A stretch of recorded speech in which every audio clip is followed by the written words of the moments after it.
Tonight is the 24th of July, 2011, and we're on the 9th night of the Digha Nikaya talks. Tonight we come to Sutta number 14, Mahapadana Sutta.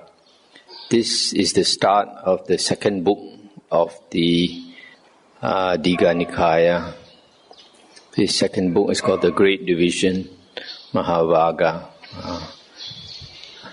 This sutta, Mahapadana Sutta, is about Buddhas, the lineage of the Buddhas. But if we study this sutta, we find that this is probably a later sutta, because there are certain things inside here. It's a bit hard to accept. And also it uses some things from other suttas, piece them together, and make it appear like all Buddhas are the same. But in the Vinaya books, the Buddha was asked whether all Buddhas, their asana is the same, and the Buddha said no. Different Buddhas, the length of their asana, the Buddhist religion varies according to whether the Buddha teaches a lot of sutta and Vinaya or little sutta and Vinaya. Those Buddhas who teach a lot of sutta Vinaya, the sasana lasts a long time. Those who teach not much, then the sasana, the religion doesn't last so long. Okay. Sutta number 14, Mahapadana Sutta. Thus have I heard. Once the Lord was staying at Savatthi in Anatta Pindika's park in the Jeta Grove, in the Kareri hutman, and among a number of monks who had gathered together after their meal, after the alms round, sitting in the Kareri pavilion, there arose a serious discussion on former lives, as they said. This is how it was in a former life, or that was how it was.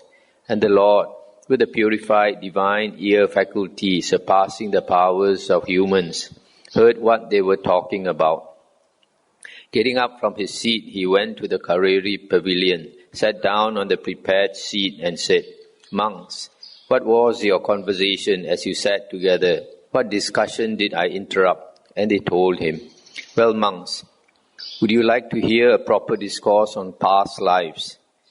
And they said, "Lord, it is time for that." "Well, Pharaoh, it is time for that." If the Lord were to give a proper discourse on past lives, the monks would listen and remember it. And the Buddha said, "Well then, monks, listen, pay close attention and I will speak." "Yes, Lord," the monks replied. And the Buddha said, "Monks, 91 aeons ago," aeons means world cycles, or kappa, "the Lord, Arahant Sammasambuddha, Vipassi arose in the world. 31 aeons ago, the Lord Buddha, Sikhi arose in the world. In the same 31st aeon, before this Lord Buddha, Vesabu arose. And in this present fortunate aeon, the Lords Buddha, Kakusanda, Kona, Gamana, and Kassapa arose in the world.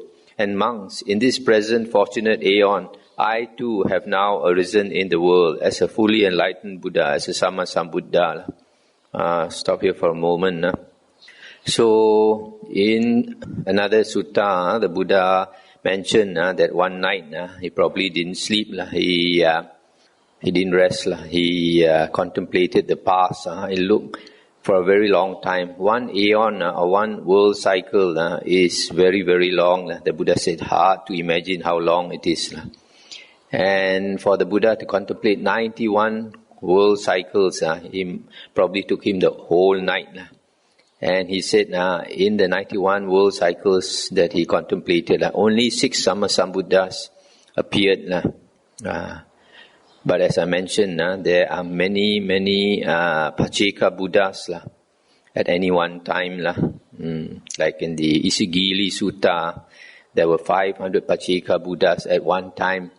On the Isigili hill or mountain outside Rajagaha.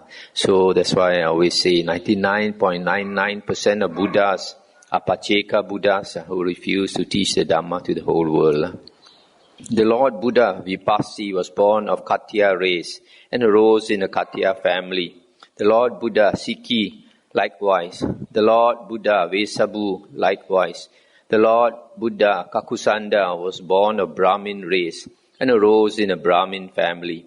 The Lord Buddha Kona Gamana, likewise. The Lord Buddha Kassapa, likewise. And I, monks, who am now the Arahant Sammasambuddha, was born of Katya race and arose in a Katya family.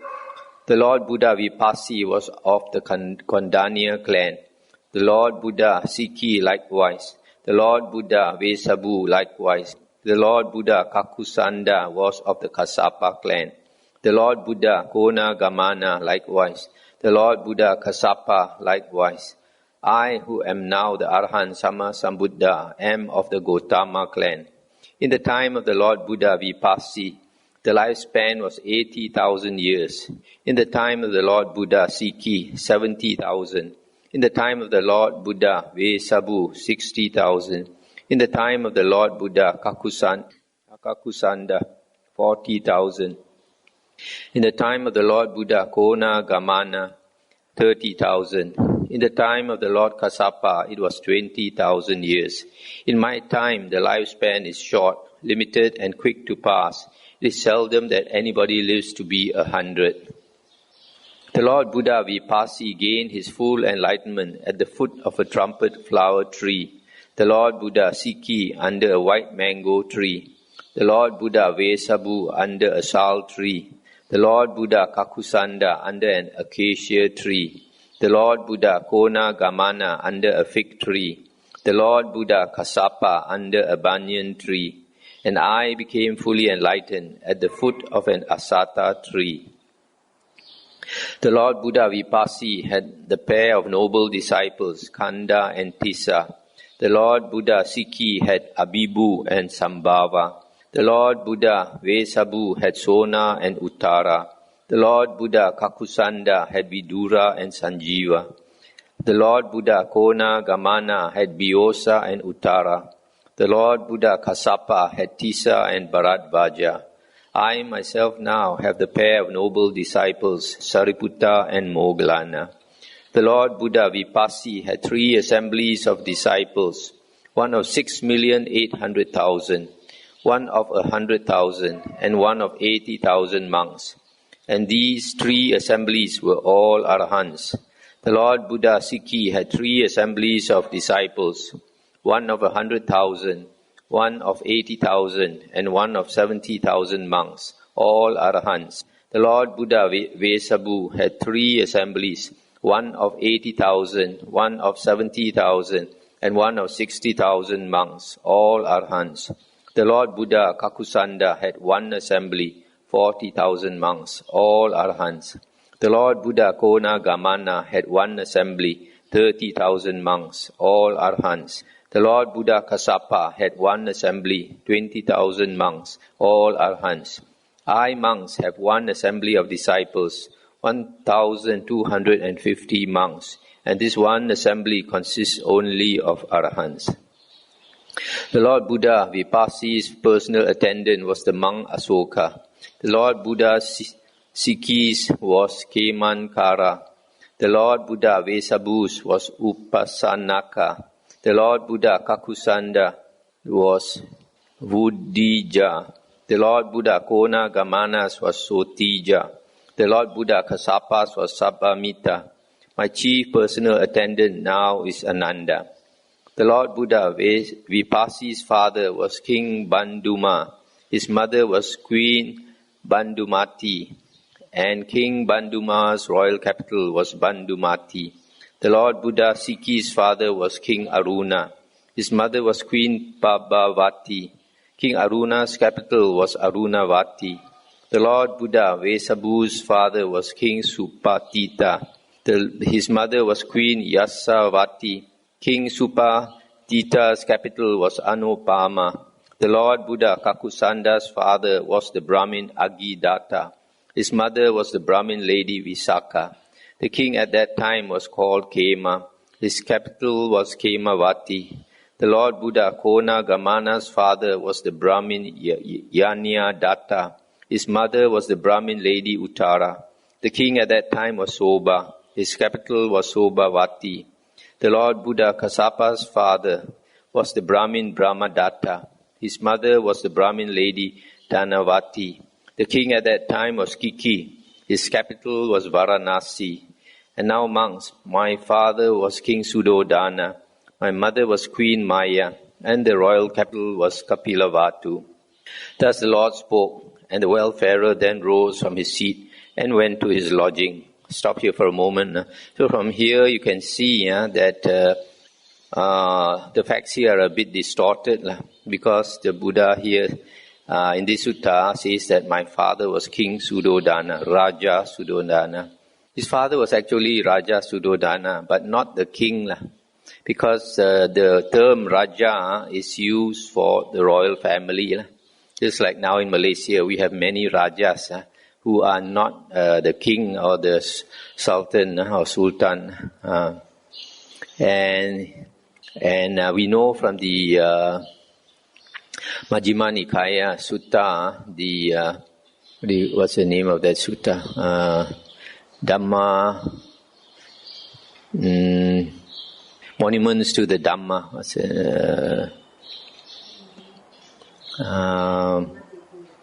Dhammacettiya, I forgot the name.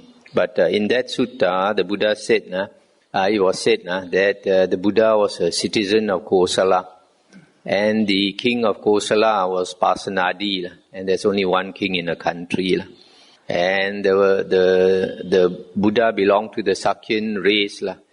And the king of the Sakyans, the chieftain of the Sakyans, because the Sakyans were not they didn't have a king. Their king was this king Pasenadi.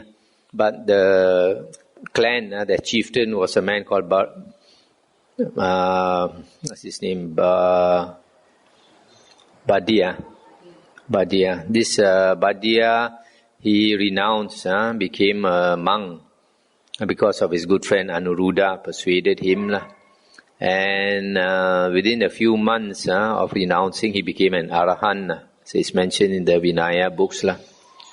So Badia was the chieftain of the Sakyans. So the Buddha's father was not even the chieftain of the Sakyans. He was just one of the many rich warrior clan Rajas. So that's why here it says the capital was Kapilavatu. But we know from the sutta that the capital of Kosala was not Kapilavatu. Kapilavatu was the place where the Buddha came from, the town of the Sakyans. Thus the Lord spoke. Soon after the Lord had gone, another discussion arose among the monks. It is marvelous, friends, it is wonderful, the Tathagata's great power and ability, the way he recalls past Buddhas who have gained parinibbana, having cut away the hindrances, cut off the road of craving, put an end to the round of becoming, overcome all suffering. He recalls their birth, their name, their clan, their lifespan, the disciples and assemblies connected with him. Being born thus, these blessed lords were such and such. Such were their names, their clans, their discipline, their dhamma, their wisdom, their liberation. Well now, friends, how did the Tathagata come by the penetrative knowledge to which he remembers all this? Did some deva reveal this knowledge to him? This was the conversation of those monks which came to be interrupted.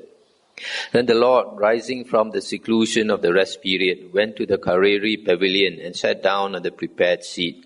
He said, "Monks, what was your conversation as you sat together? What discussion did I interrupt?" And the monks told him.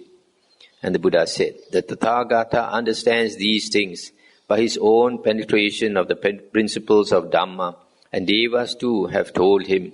Well, monks, do you wish to hear still more about past lives?" And they said, "Lord, it is time for that. Well, Pharaoh, it is time for that." If the Lord were to give a proper discourse on past lives, the monks would listen and remember it.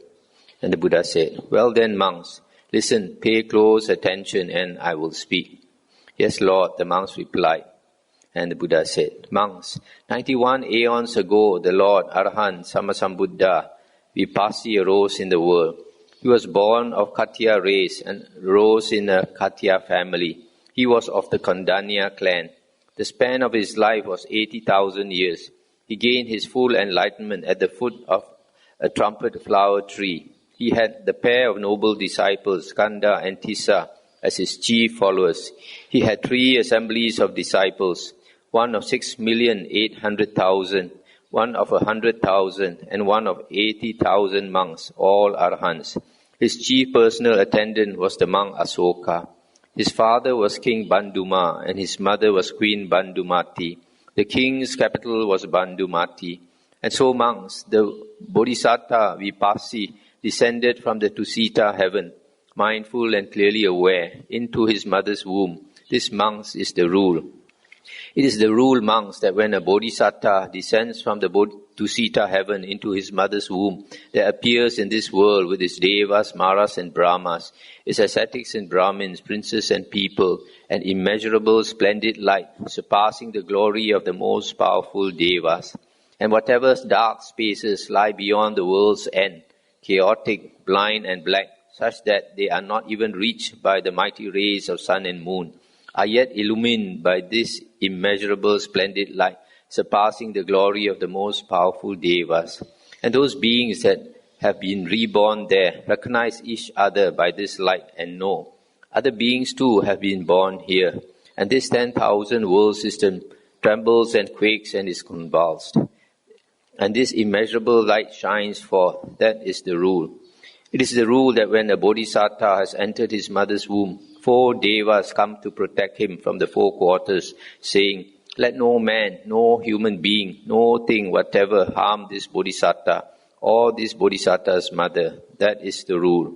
It is the rule that when a Bodhisattva has entered his mother's womb, his mother becomes by nature virtuous, refraining from taking life, from taking what is not given, from sexual misconduct, from lying speech, or from strong drink and sloth-producing drugs. That is the rule. It is the rule that when a Bodhisattva has entered his mother's womb, she has no sensual thoughts connected with a man, and she cannot be overcome by any man with lustful thoughts. That is the rule. It is the rule that when a Bodhisattva has entered his mother's womb, she enjoys the 5-fold pleasures of the senses and takes delight, being endowed and possessed of them. That is the rule. Stop here for a moment.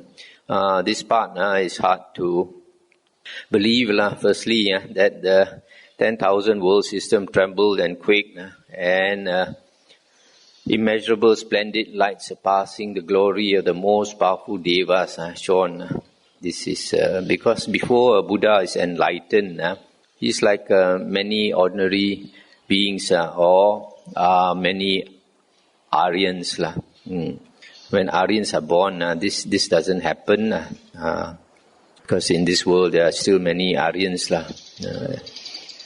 And then the second one, that when the Bodhisattva has entered the mother's womb, 4 Devas come to protect him. This also is a bit hard to believe. And then 1.18. It's alright. Then 1.18, 1.19. This 1.19 and 1.20 seem to contradict each other. 19 says that the mother has no sensual thoughts, but 20 says she enjoys the 5-fold pleasures of the senses and takes delight. It's the rule that when a Bodhisattva has entered his mother's womb, she has no sickness of any kind. She is at ease and without fatigue of body, and she can see the Bodhisattva inside her womb, complete with all his members and faculties.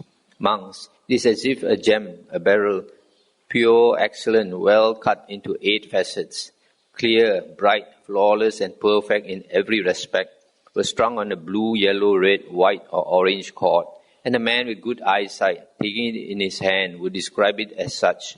Thus does the Bodhisattva's mother, with no sickness, see him, complete with all his members and faculties.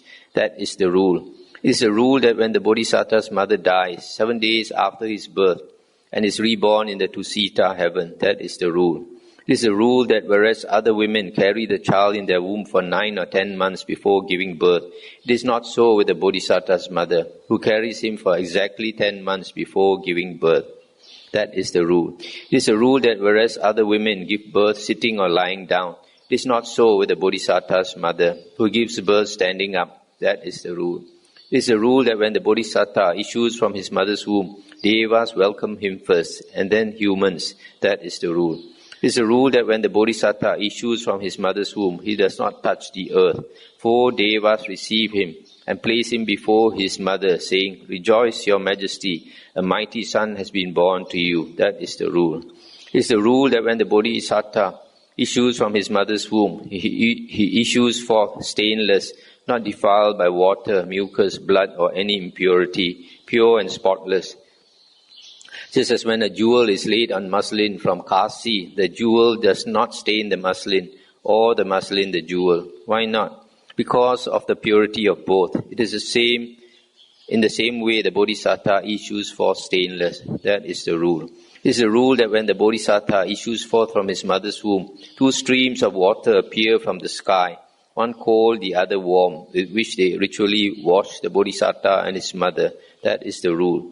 It is the rule that as soon as he is born, the Bodhisattva takes a firm stance on both feet facing north and takes 7 strides, and under a white sunshade, he scans the 4 quarters and then declares with a bull-like voice, "I am chief in the world, supreme in the world, eldest in the world.